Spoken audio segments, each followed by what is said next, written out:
को झाड़ियों से बाहर बुला रही है। वो कहती है, बाहर आ जाओ, यहाँ सब सेफ है। भी पेड़ के पीछे से एक प्यारी सी छोटी लड़की निकलती है। वो बेचारी इतनी डरी हुई है कि अपना नाम बताते हुए उसकी जुबान लड़खड़ा जाती है। मेरा नाम असाकुरा हिन्याको मफ। जुबान कट गई। बेचारी हिन्याको इतनी नर्वस थी कि उसने अपनी जीभ काट ली।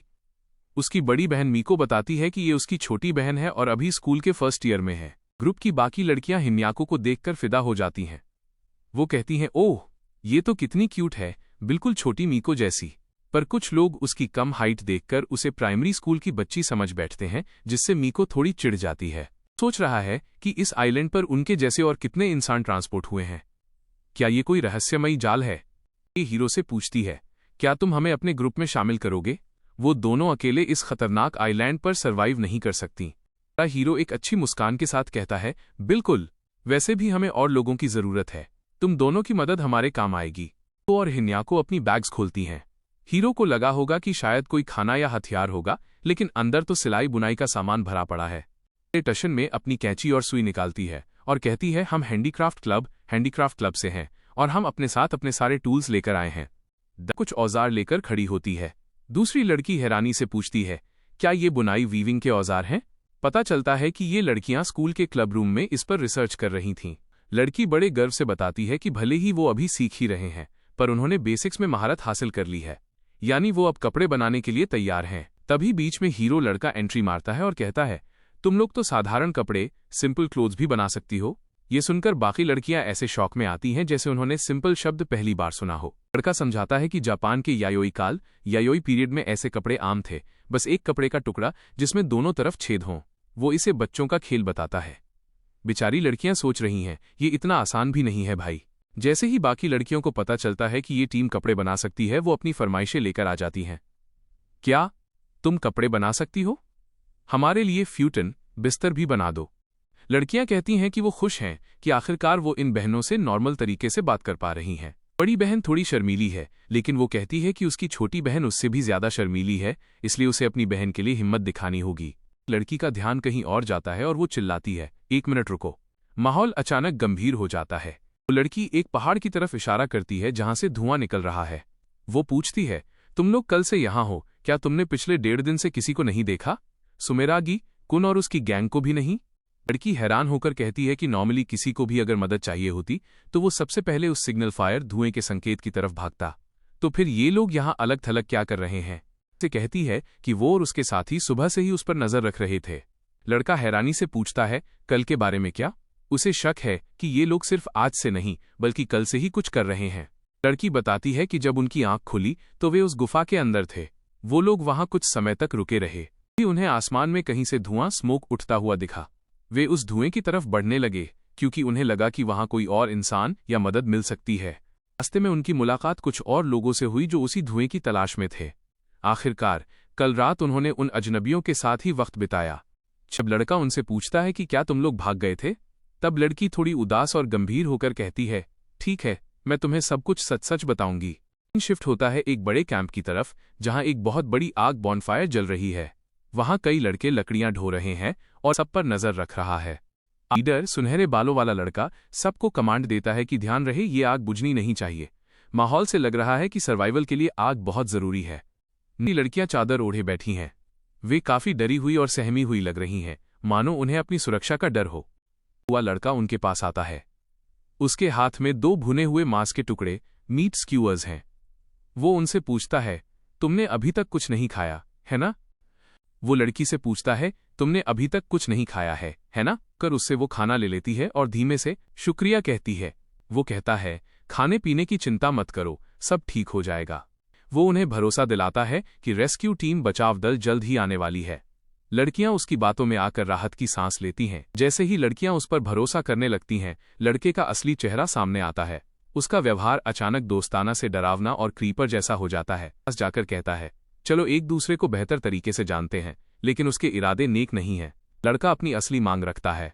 वो कहता है कि चूंकि वो उनकी जान बचा रहा है और उन्हें खाना दे रहा है, तो बदले में लड़कियों को भी उसके लिए कुछ करना होगा। लड़कियां समझ जाती हैं कि वे एक जाल में फंस चुकी हैं। क्या ये लाजमी नहीं है वाली बात उसकी गंदी सोच को लड़कियां पूरी तरह बेबस महसूस कर रही हैं। बदल जाता है, आंखें शैतानी और इरादे खतरनाक। वो साफ कहता है कि सर्वाइवल की कीमत चुकानी होगी और बहुत घबराई हुई है, जो कड़वा सच बताती है। अब ये वो दुनिया नहीं रही जिसमें हम पहले रहा करते थे। वो कहता है कि उसे छोटी लड़की में कोई दिलचस्पी नहीं है। वो एक बड़ी लड़की छोटी की बहन को अपनी बाहों में पकड़ने की कोशिश कर रहा है। वो उस लड़के को घूरते हुए सोचती है कि एक बार इसका काम तमाम हो जाए, फिर वो अपनी बहन को संभाल लेगी। लड़का जबरदस्ती हाथ आगे बढ़ाता है और कहता है, आओ टिल्ड। बहन समझ जाती है कि ये लड़का मदद के बहाने कुछ और ही चाहता है, का हाथ झटक देती है। वो उसे अपने पास आने से रोक देती है। मुझे हाथ मत लगाना, मैं तुम्हें अपनी छोटी बहन को छूने तक नहीं दूंगी। अब लड़का मासूम बनने का नाटक करता है। वो कहता है, अरे तुम लोग मुझे विलेन की तरह क्यों देख रही हो? क्या मैंने तुम लड़कियों को बचाया नहीं? वो जताने की कोशिश कर रहा है कि उसने उन पर एहसान किया है। देती है कि वो अब इस ग्रुप का हिस्सा नहीं रहेंगी। वो सीधे बोलती है, हमें तुम्हारी ये घिनौनी सुरक्षा, डिस्गस्टिंग प्रोटेक्शन नहीं चाहिए। वो गुस्से में चिल्लाता है, मजाक बंद करो, तुम इतनी मतलबी कैसे हो सकती हो? उसकी आवाज और चेहरा अब डरावना हो गया है। जबरदस्ती लड़की का हाथ पकड़ लेता है और उसे दबाने की कोशिश करता है। वो कहता है, तुम्हें माफ कौन करेगा? वो अब अपनी ताकत का इस्तेमाल कर रहा है ताकि उन्हें रोक सके।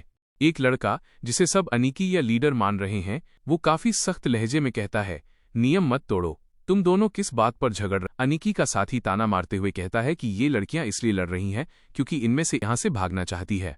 लीडर अपनी पावर दिखाते हुए बोलता है, यहां खाने पीने की कोई कमी नहीं है, फिर तुम्हें क्या दिक्कत है?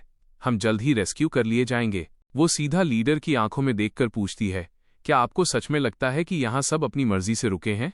वो इशारा करती है कि लीडर ने लोगों को डरा धमकाकर या नियमों के जाल में फंसा कर रखा हुआ है। हिनाको साफ कह देती है कि वो यहाँ के अजीब माहौल को नजरअंदाज कर रही थी, पर अब उसे यकीन है कि और भी लोग हैं जो यहाँ से निकलना चाहते हैं। लीडर का चेहरा थोड़ा गंभीर हो जाता है। वो बड़े शांत होकर कहता है, अगर तुम जाना चाहती हो तो जा सकती हो, मेरा मतलब तुम्हें दबाना नहीं था। हिनाको तुरंत है और वहां से निकलने का फैसला करती है।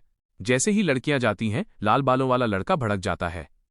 वो कहता है, अनिकी, आप इतने नरम क्यों पड़ रहे हैं? अगर मदद आने में दिन लग गए तो? सीरियस लुक के साथ कहता है, नियम सिस्टम को चलाने के लिए होते हैं और जो नियम नहीं मानता उनके साथ माथापच्ची करने की कोई जरूरत नहीं है।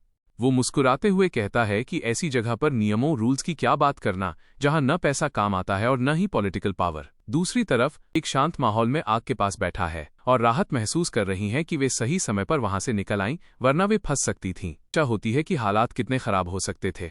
कुछ लड़कियां मजाक मजाक में इसे किसी एवी अडल्ट वीडियो के डरावने सिनेरियो जैसा बता रही हैं, जो वहां के खतरे की गंभीरता को दर्शाता है। लड़की दूसरी से माफी मांगती है कि उसने पहले उन पर शक किया था। हीरो शिनोमिया कुन का शुक्रिया अदा करती है।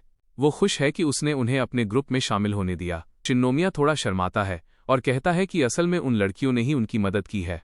उसे ताज्जुब होता है कि सिर्फ एक बार मिलने के बावजूद उस लड़की को उसका नाम याद है। शिनोमिया के चेहरे पर गंभीरता छा जाती है। वो महसूस करता है कि अब एक्शन लेने का वक्त आ गया है। वक्त आ गया है कि हम ब्याकुया के दांत खट्टे करें। में चर्चा होती है कि ब्याकुया वाकई बहुत ताकतवर है, लेकिन उसकी एक कमजोरी है, वो अपने बड़े भाई की बात मानता है। अंदरूनी कलह की वजह से ये लोग बिखर सकते हैं। मतलब साफ है, एकता में फूट डालने की प्लानिंग चल रही है। वो इस पूरे ड्रामे को एक साधारण भाई बहन का झगड़ा, वो कहती हैं, यहाँ ये सब करना दूसरों के लिए परेशानी है। बेचारियों को क्या पता कि मामला कितना सीरियस है। हमारे हीरो के मन में चल रहा है कि अगर रीटो की पावर कम हुई और ब्याकुया ने टेक ओवर कर लिया तो पूरा बैलेंस बिगड़ जाएगा। चिल्लाती है, बहुत हुई ये मुश्किल बातें, चलो वेलकम पार्टी शुरू करते हैं।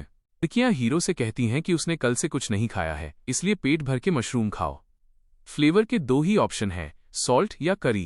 मेको और हिनाको के बीच एक गैसूमियत चिंता है कि अगर ब्याकुया को पता चल गया कि लड़कियां माना मेको हिनाको यहाँ हैं तो वो उन पर नजर गड़ा देगा। गंभीर देख हीरो फैसला करता है, लगता है मुझे अब कुछ तैयारियां प्रिपरेशंस करनी पड़ेंगी।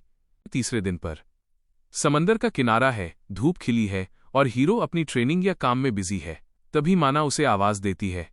माना बताती है कि वो इत्तेफाक से जल्दी जाग गई थी और उसने हीरो को जाते हुए देख लिया था, इसलिए उसने उसका पीछा करने का फैसला किया। क्या हीरो कहता है कि वो सबके जागने से पहले अपना काम खत्म कर लेना चाहता है। हमारा हीरो और माना बीच पर अकेले हैं, बाकी सब अभी सो रहे हैं। माना यहाँ अपनी खूबसूरती के जलवे बिखेर रही है। वो हीरो से कहती है, तुम खुशकिस्मत हो कि सुबह सुबह मेरे जैसी ब्यूटी के साथ यहाँ अकेले हो।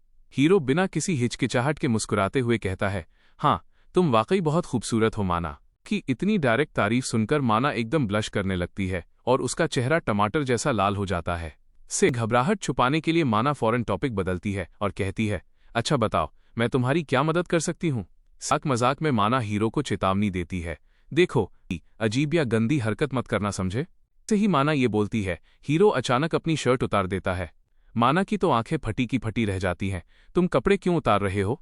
नौरी मासूमियत से कहता है, अगर मैं ये नहीं उतारूंगा तो मैं वो काम कैसे करूंगा। यह मछली पकड़ना माना पूरी तरह बौखला जाती है और जोर से चिल्लाती है, क्या क्या करने वाले हो तुम। बेचारा हीरो कंफ्यूज्ड है कि ये इतना क्यों चिल्ला रही है। कि वो समुद्र में डाइविंग करके सीवीड इकट्ठा करने जा रहा है। वो माना लड़की से कहता है कि वो एक बंदर के साथ मिलकर किनारे पर शेल सीपियां जमा करे। माना बड़ी सादगी से मान जाती है और मुस्कुराते हुए कहती है, डाइविंग, ठीक है, समझ गई। अचानक माना के दिमाग की बत्ती जलती है।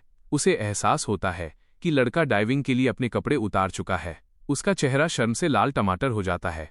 नोटिस कर लेता है और पूछता है, अरे तुम्हारा चेहरा लाल क्यों है। बस फिर क्या था, माना का पारा चढ़ जाता है। 5 अपनी शर्म को छुपाने के लिए चिल्लाती है, नहीं है लाल, और गुस्से में उसे बाका बेवकूफ कहते हुए मारने दौड़ती है।